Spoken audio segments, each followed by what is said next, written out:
What's up, y'all? You're listening to the Brazos Sports Preps Cast. I'm Alex Miller with the Eagle, joined always by Jake Weiss and Andrew Tenio. Guys, got a big game Friday night in College Station, and buzz around town is people are feeling it. I don't know about you guys. There's a big game in town this week? Big Never game. heard. Big game today. Tell me about it.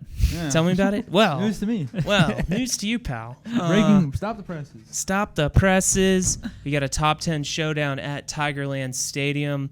A&M Consolidated ranked number 7 in 5A Division I, hosting number 4 College Station in the rivalry matchup. College Station, of course, has won all 6 meetings between the two schools, but this could be the year of the Tiger, guys. Consol riding pretty high after that gritty win over Pflugerville-Weiss. Jake, we'll start with that. You were there last week. Let's be honest. The Tigers were really opportunistic, and it seemed like almost everything fell their way. Yeah, man. Have a day, Cannon Kieschnick. He had 10 points by himself at safety, which you're about to say, wait, how did he get 10 points? But, he gets a pick 6. There you go. That's his first 6. Then they block an extra point. He picks it up, runs it all the way back to the house, which, crazy enough, does it again in the second half. So there you go. 10 points, all from him. They win that game 25-19. So those 10 points, too, were pretty big overall. But overall, pretty impressive team effort there for Consol. I know the second half didn't go the way they wanted, but you kind of can't complain when you put up 23 points in the first half. And you hold on for a gritty, like you said, gritty road win.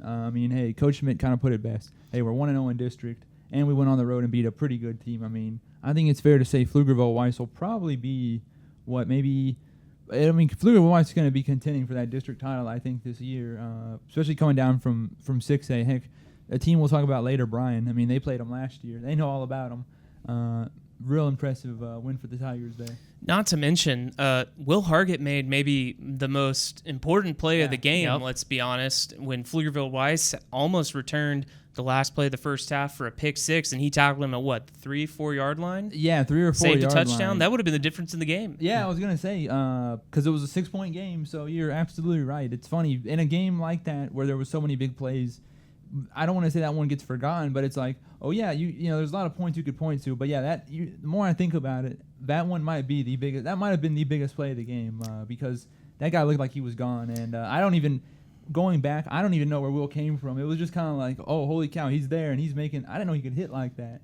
Well, we'll never know if Cannon Kieschnick needed to block a third extra point and return it to the house. No, he but, won't. Yeah. Good for the Tigers. They got a win. College Station, on the other hand, they handled Austin Anderson, won by 17 points, and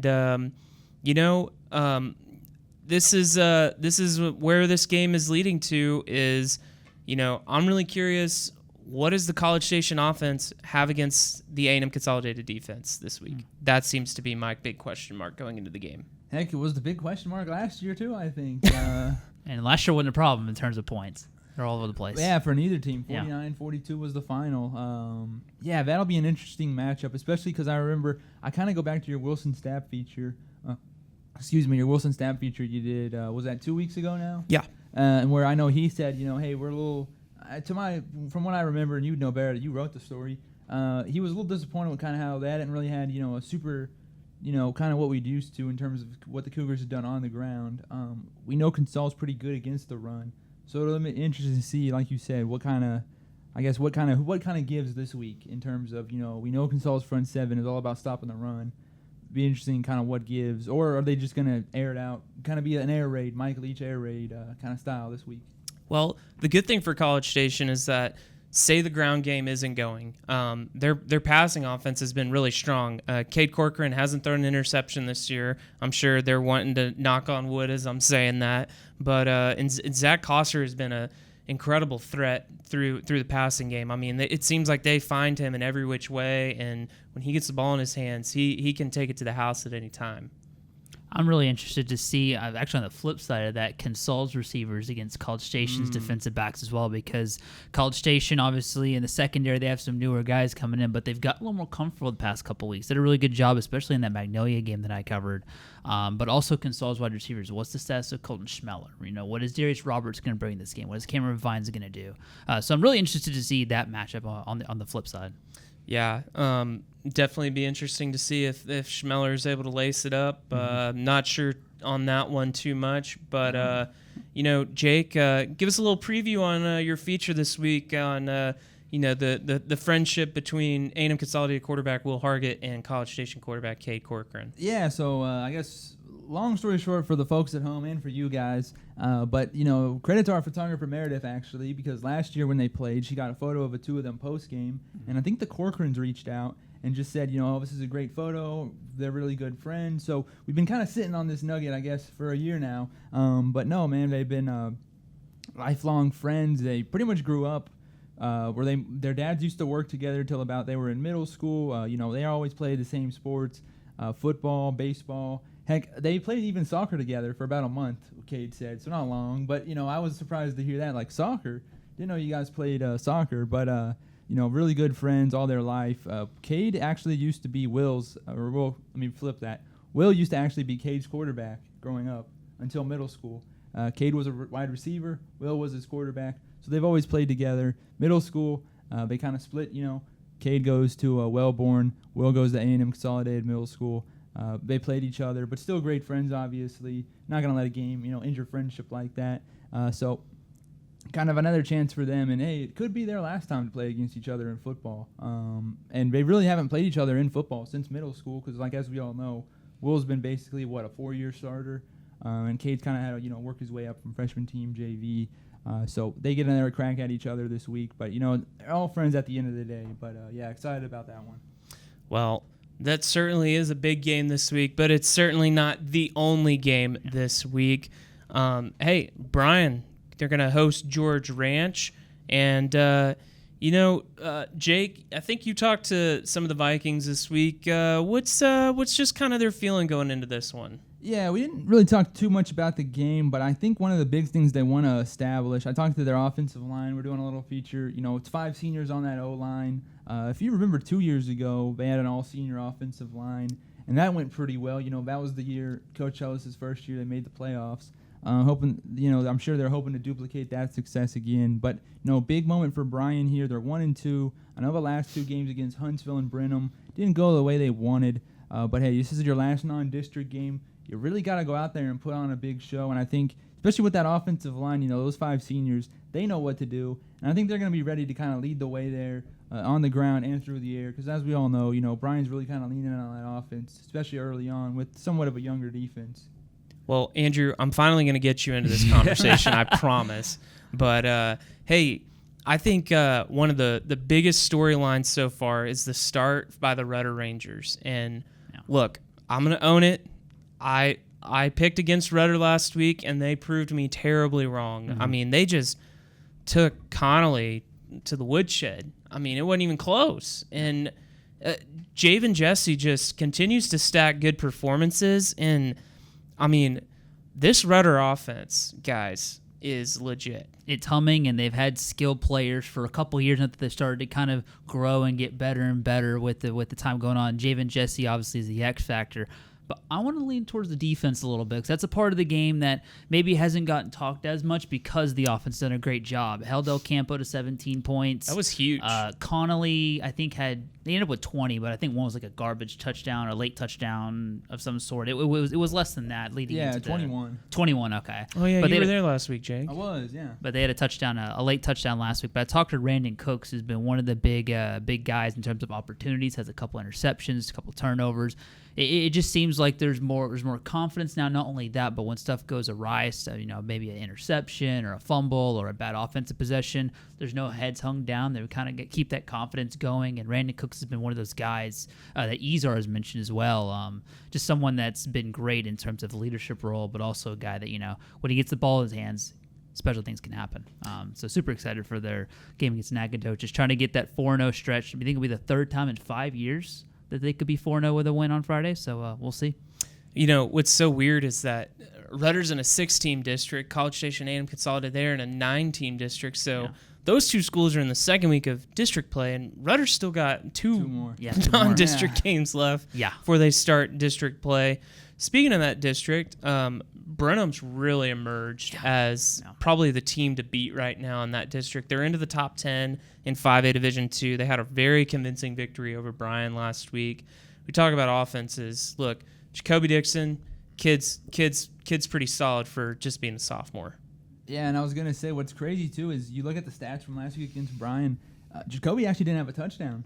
Yeah, they would get down to the goal line, and then Jordan Harvey or Jordan Harvey I know had a couple rushing touchdowns, and I'm blanking on who else had a rushing touchdown. But it was funny they've kind of seemed like they figured out that goal line package pretty well because hey, Jacoby, get us down there. You'll get your touches, and then hey, we'll mix it up. Maybe give someone else the ball, and they can punch it in, kind of trick teams a little bit. But hey, it seems to be working because it worked against Bryan as we saw last week. A couple of heavyweight matchups down at the 3 and 4A level this week. Madisonville is playing Columbus in kind of a cross classification game. Columbus, of course, probably one of the 3A Division I favorites. We'll probably be talking about them later this season and with Franklin, I'm sure. But look, we know Schobel is a really good quarterback at Columbus. Madisonville is going to have to throw the kitchen sink at them to get it done this week, it seems. And they probably have one of the best backfields in 3A as a whole because they also brought in Grayson Rigdon from Benjamin. So that'll be been incredible this year for them. Yeah, there's been no loss in his step. Well, and then Franklin, they're playing Salina. And look, Salina's got a storied history, but this seems to be a year that the Bobcats are really starting to break out. I think they're up to number 2 in 4A Division I? 4, I believe. 4? Either way, they're in the top 5. Top 5. They're in the top 5. And look, Franklin, they're in the top 5 of 3A Division I, rightfully so. But if Franklin can win this game, that would be very impressive considering how well Salina's played in the way that they've beaten teams. I mean, they've beaten Belleville, La Vega, and I think Gunner. Yeah. And they just destroyed Gunner. Yeah. And so, Franklin, I think, had a really impressive win over Lorena last week. They really took it to him, and you can start to see that this new look Lions team is really starting to take shape. Jake, you talked to Coach Fannin earlier this week, I think. Yeah, he said the exact same thing. He's still, and I understand his point here because he's, still kind of bummed they didn't get that week 2 game. They only got 9 games on the schedule. If you haven't looked that far down the schedule, if you add them up, it's 9. But that's just because it was kind of hard finding they've got such a tough non-district, and part of it's because it was kind of hard finding teams to play. So they're only going to stick with 9. But it's really kind of coming together slowly and surely. He thought the first 2, just the jump they made from week 1 to week 3, he thought was real impressive. So if they can keep kind of getting there, they've got 2 more non-district games, kind of similar to Rudder, like we were talking about, where they have 2 left. I think if Franklin can show, even if they don't win this week, I think if they can just improve on the things they need to improve on as a team, I think they'll be in good shape once district play rolls around. Can never count out the Lions. I got a game in mind if you don't mind me butting in. Please. 4A, 5A bout, Navasota, Waco High. I think this is really, really interesting because week 1, Navasota kind of didn't quite have its footing, but a game against Madisonville, a very competitive game. That's rivalry games can be like that. And they could have won that game. And they pick up a win last week. I think there's some momentum going under Trey Allen's team. And Waco High is a program that has looked pretty good this year to start things off at 2-1 in the games at Navasota. I'm really interested to see how Trey Allen's squad kind of comes out here against a team at a higher classification. Yeah, I think we'll learn a lot about Navasota this week. I picked the Rattlers. Shout out to John Clendenin. Gave me a little insight as the voice of the Rattlers, and I was like, John, tell me what's going on with Navasota. And I think there's some positive momentum and feelings down there. Yeah. In this first year of the coaching staff, and look, a win over Waco High I think goes a long way.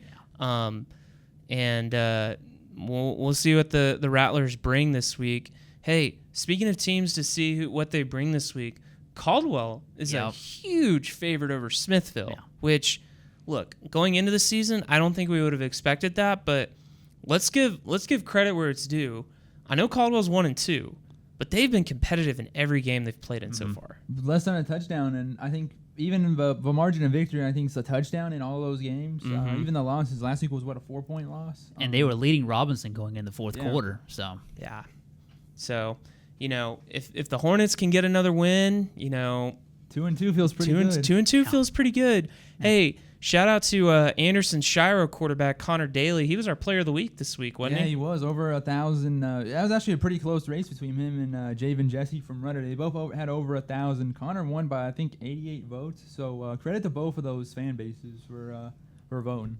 Yeah, Coach Hodges' team, they've got it rolling so far. They're going to play a Shepherd team on the road this week. That Shepherd's kind of a gritty school, I would say, and I think this would be a good win for Anderson. I think Shepherd is 3A Division 1, and Anderson, of course, is 3A Division 2. That sounds right. They were in the same, I know they were in the same district for softball. Okay. Little rematch for Coach Hodges. There you go. Well, hey, we got one Brazos Valley game this week. Snook and Somerville. What are you guys seeing in that one? I think that's one of those where you kind of looked at the Navasota-Madisonville game like, okay, I could see a leaning favorite, but you never know with rivalry games. You never know what's going to happen. So that one I'm actually excited about just for the rivalry aspect. I know it's going to be a competitive game. I don't know. I got to say, Somerville's for me is kind of a team this year that I feel like is kind of flown under the radar a little bit. Just going off of last year's results, I know they were pretty injured, but if you're 2-1 right now, Somerville's 2-1 right now, feeling pretty good, I feel like. If they can win this week, you're 3-1. I think they've got a bye following week, and then they go into district play. I need to double check that, but I know you wrote a season preview on Somerville, and so from what we've seen so far, it kind of seems like they're slowly but surely achieving those goals that they wanted to, that you talked about them about in the season preview. Yeah, I think getting back to the playoffs was definitely like their top goal in contending for a district championship. And look, I don't know how good Burton is compared to where they were past few years. So this is a game where if you're Somerville and you can come out and win, I mean, you got to start stacking those wins, and that's a pretty big district too. Mm-hmm. So I want to say it's 8-team district. That sounds right. 8 or 9 team district, and only 4 get in. So Burton and oh my gosh, I'm escaping the other one. Is Granger in that district too, or Holland? Let's check. Yeah. I'd rather check. Either way, a win over Snook, I think, goes a long way for them. This is Viola, Granger, Burton, Milano, Snook. Snook. This is the district opener. So there we go. So it must be an 8-team Sorry district. about that. It must be an 8-team district. It's funny too because I was thinking in my head, I was like, this was a district matchup last year. Why aren't they in the same district again? Never mind, everybody. It is a district matchup. I would be shocked if Somerville and Snook were not in the same district. I mean, they're like 10 miles apart. I was like, how are they not in the same district? But crazier things have happened. So. All right, let's wrap up today's podcast with Brazos Christian at Bay Area Christian. Look, Brazos Christian got a big win over Hearn last week. If you're the Eagles, that's a good skin on the wall. Getting a win over a 2A private school or public school. Excuse me. And we talked about how good their offense was their defense that kind of got it done. Yeah. They scored their 15 points in the first quarter. The last 3 quarters they had to hold on with their defense. I was really impressed with that, knowing they can put up points, but they can also stop a lot of guys too. Yeah, I think that one of the private school polls they've got Brazos Christian ranked number 2 in the state down in their TAPS classification, and. Right behind Dallas First Baptist, who I think is the team that Brazos Christian's kind of eyeballing to catch toward the end of the season. Yeah. So see if the Eagles can keep it up as they roll through this slate. All right, guys, any final thoughts? Super excited for the slate. Loaded slate. Man, all good here. I'm just glad you didn't ask who was going to win the big game this week. So. Well, guess you're going to have to look in Jake's column on Thursday's paper to find out. Well, gee, thanks for that. All right. He's still got 4 hours to figure out who he's going to pick. All right. Be sure to check theeagle.com for all of our coverage of high school football here in the Brazos Valley. We'll be back next week on the Brazos Sports Prepscast.